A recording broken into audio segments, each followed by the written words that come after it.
আজকের লেকচারে আমরা দেখব স্কিউ প্রপার্টি। তো তার জন্য আমরা আসলে যা কিছু করেছিলাম সব কিছুকে একটু করে রিমুভ করে দেই। এত কিছু আমার দরকার নেই। ট্রান্সলেটটা থাক, এখান থেকে রোটেটটা থাক, হোভার স্টেটটা বাদ চলে যাক। ঠিক আছে, তো হোভার স্টেটে আমি আসলে হোভার স্টেট রাখতে চাচ্ছি, কারণ হোভার করার পরেই যেন স্কিউটা হয় সেটা আমি চাচ্ছি। তো এই জন্য আমি এই জায়গাটা থেকে এই পর্যন্ত রাখলাম, হোভার করলেও এই জায়গাটাই থাকবে। এখন স্কিউ নামের একটা প্রপার্টি আছে, skew X, skew Y. So আমি স্কিউ প্রপার্টি নিয়ে প্রথম কাজ করি। এখানে আমি বললাম যে স্কিউ হবে 30 ডিগ্রি।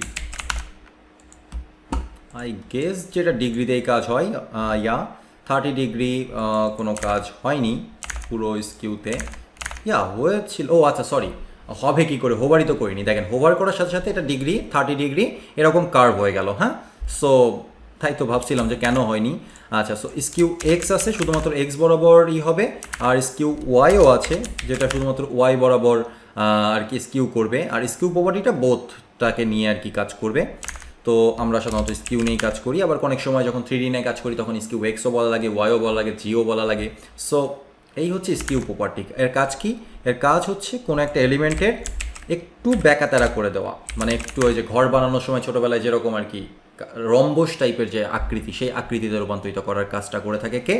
Skew property. খুবই সিম্পল একটা প্রপার্টি, কিন্তু অনেক কাজে বিভিন্ন কমপ্লেক্স স্টাইল করার কাজে স্কিউ প্রপার্টি ব্যবহার করা যেতে পারে।